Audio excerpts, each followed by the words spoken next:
From NBC News in Washington, Meet the Press with David Gregory.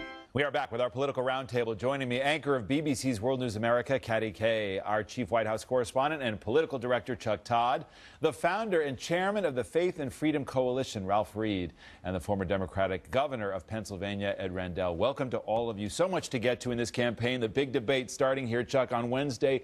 But you're looking at the map, and that's what the Romney campaign is looking at as they look to restart this campaign, as Chris Christie said. Right, 9 battleground states. Here they are. One of them, of course, we've already moved into the lean Obama category, but as you pointed out in the interview with Chris Christie, we've polled in all of them over the last couple of weeks. The president has leads ranging from anywhere from 2 to 8 points. But what was interesting, we asked a few other questions, and including job approval rating, Romney favorability, and who wins on the economy. In 3 states, the president had a job approval rating of 49 or above. Romney's unfavorable rating was higher than his favorable rating, and the president led Romney on the economy. In those 3 of those states, Iowa, Ohio, New Hampshire. In just 1 state, did you have the president's job approval rating 48 or lower? Did you have Romney right side up in his favorable rating? And did you have Romney winning on the issue of the economy? That's North Carolina. So if you look at it that way and you go to our map to 270, what does that mean? And you put those 4 states into the respective categories and look at this. The president, 4 short, 265, 4 short of the 270. Romney, a long way to go, has to sweep the rest. We're looking at 5 left in the battleground: Florida, Virginia, Wisconsin, Colorado, Nevada. Now, this is where if Romney does do what Chris Christie said he's going to do, the first places you're going to see it are in those 5 states that are left. So here's the question, Ralph Reed. That's a lot of movement that has to take place to overcome where the campaign is, and yet you heard Chris Christie say it this morning on this program. We're going to have a new dynamic come Thursday morning, the result of the first debate. Well, look, I think, first of all, there's been a lot of up and down. There's been a lot of back and forth. But one thing that hasn't changed, David, is that today in the Gallup poll, Obama's job approval is under 50. And job approval is the single best predictor of an incumbent president's ballot performance.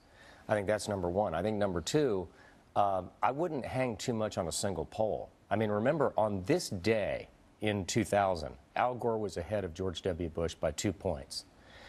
Bush was leading him by about 3 points going into the last weekend. It went all the way to the Supreme Court.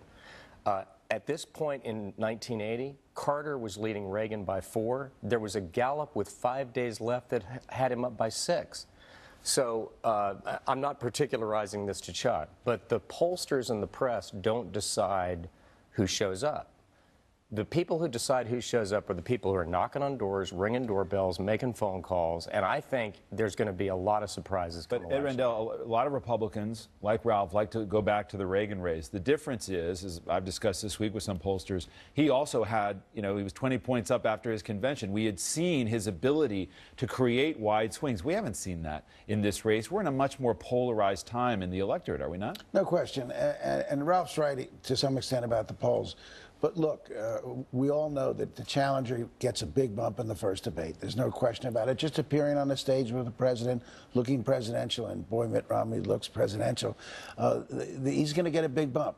Kerry was down by 8 points before the first debate, and it became even all the way through. So, and Governor Romney's a good debater. He won almost every debate in the Republican primaries, with the exception, I think, South Carolina. So I expect that there'll be movement. If there's no movement, and as Chuck says, if the polls 2 or 3 days after this debate, if those figures in the battleground states stay the same, it really is over. But, Katty, there's constant complaint among conservatives about Romney. Why is he losing?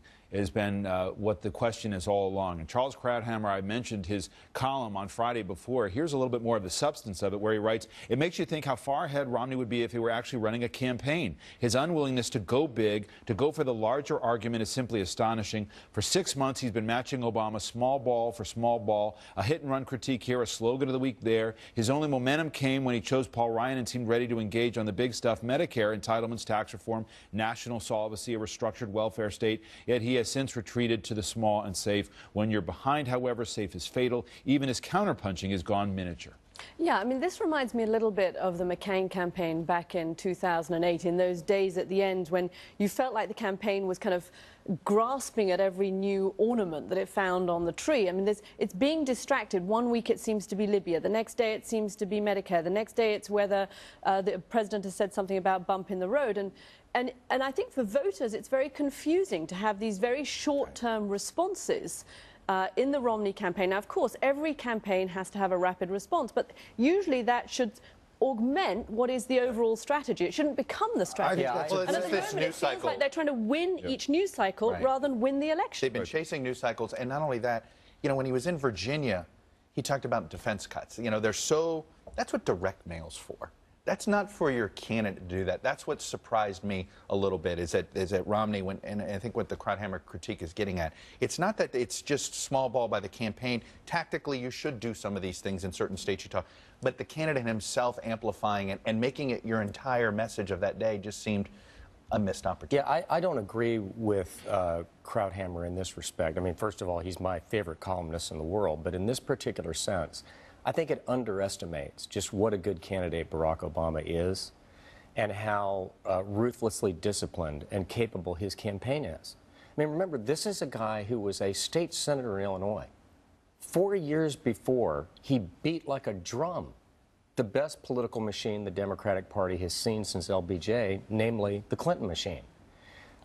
As a challenger, he won by, 7-8%.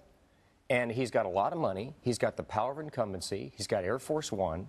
He's got the ability to set the message of the day from the White House. So Obama's beating Romney. Romney is not beating himself. What I'm saying is, any time a challenger has to clear the bar of credibility to sit behind that desk and make those decisions, historically, David, challengers close late. But is that? And it isn't, by the way, it isn't just 1980. What about connecting to people like me, right? That's the poll question. Isn't that where Romney's struggling? I mean, he's out there talking this week about, well, tax cuts aren't going to be cut too far. He's going out there, Governor, saying, look, remember, I insured everybody. All the children are insured in Massachusetts. That's got to drive some conservatives crazy because that's what they don't like about the Obama presidency. Well, the actual thing is he should have been doing that in June. As soon as, the Etch-a-Sketch strategy, he should have followed it. As soon as he locked up the nomination, he should have realized the conservatives, the right wing, is coming out to vote against President Obama.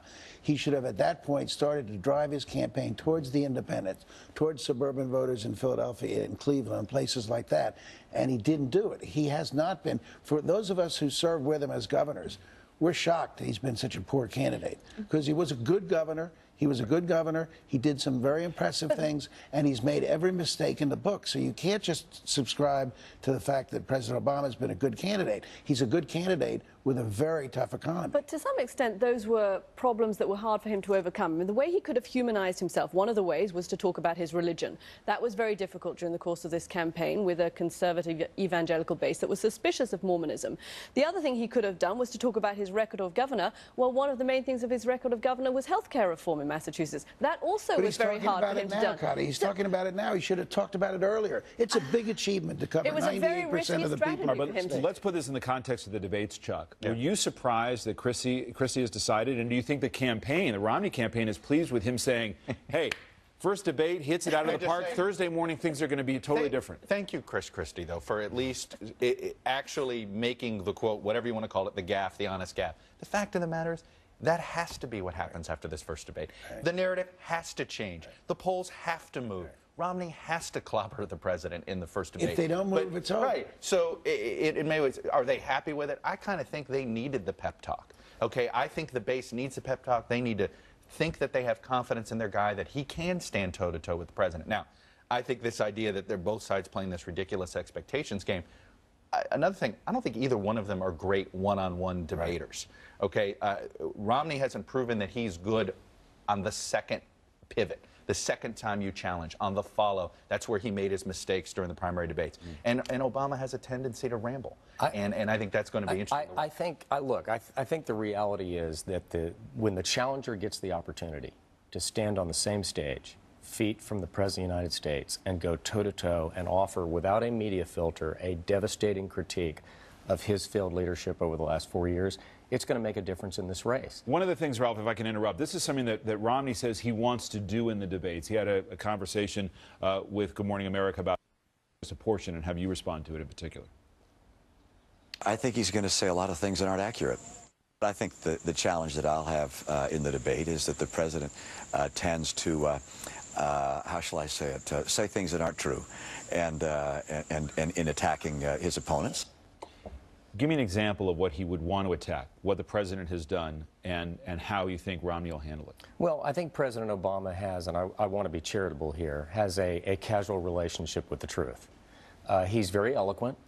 He's extremely articulate. He's very bright. Anybody who thinks otherwise, who thinks that when you untether him from the teleprompter, that he doesn't bring his A game, is underestimating him. But here's the problem. His words are very eloquent, very flowery, tickle your ears, but none of it is true. He said that unemployment would never go above 8% if we passed his stimulus plan. It's never gone below 8%. He said that he would cut the deficit in half in his first term.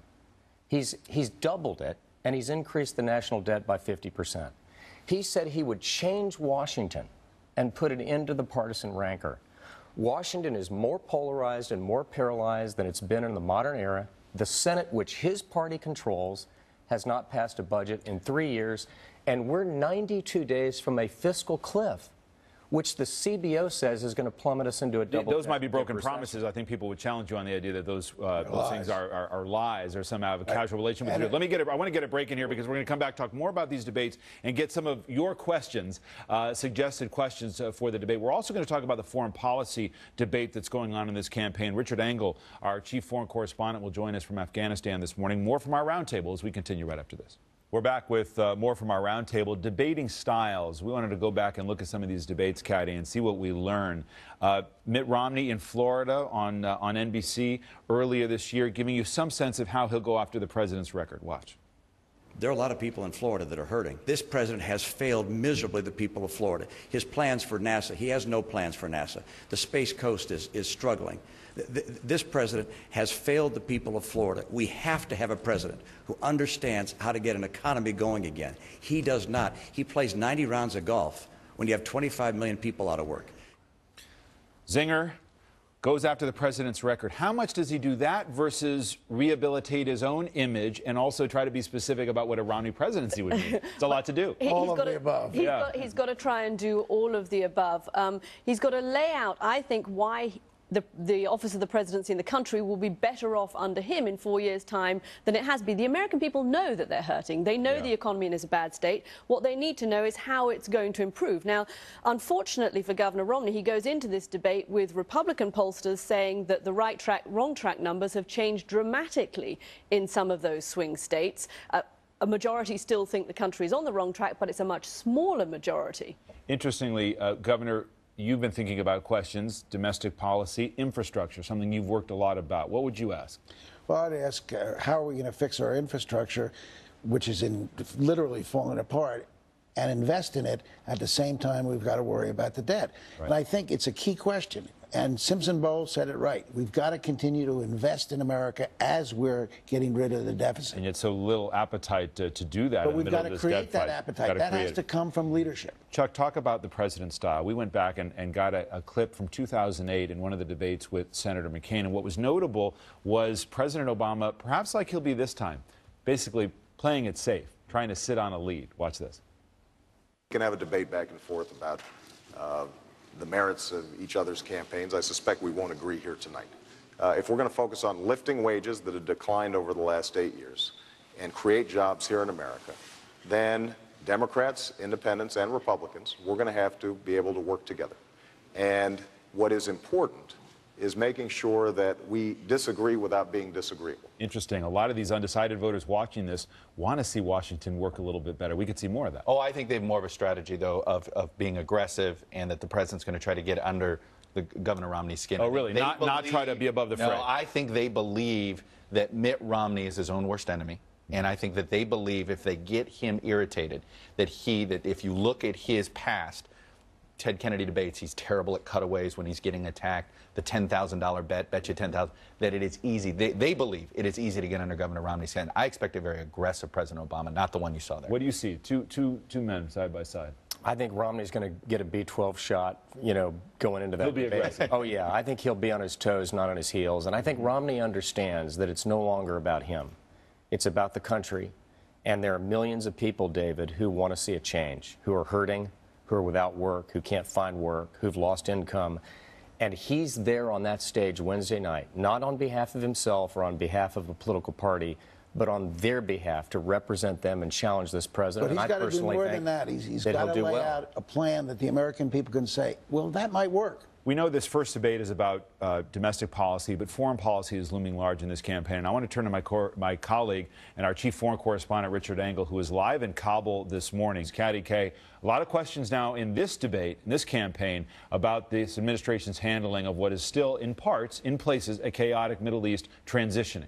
Yes, certainly. I think on the issue of Libya, actually, I'm not sure that who said what, when, and when the intelligence came out. As David Bluff kept talking about the intelligence community and what they knew about Libya. I'm not sure that that's going to be a huge issue for voters in the course of this election. It feels to me like a short-term issue in terms of American voters. It does mean that it's harder for the White House to keep focusing on what was a pretty disastrous response from the Romney campaign initially. So it kind of draws a line under that. But in terms of American leadership more broadly in the Middle East, I mean, the situation that Richard pointed out was very clear. There's a lot of confusion, and it's not easy for American leadership. Well, this debate will continue. We're simply out of time this morning. One Twitter question was very interesting about whether Simpson Bowles would be something that would be implemented, any part of it, if Congress would go along. A lot to watch in this debate. Thanks to all of you this morning. Before we go, two programming notes. You can watch my press pass conversation with New York Times numbers expert Nate Silver on our blog.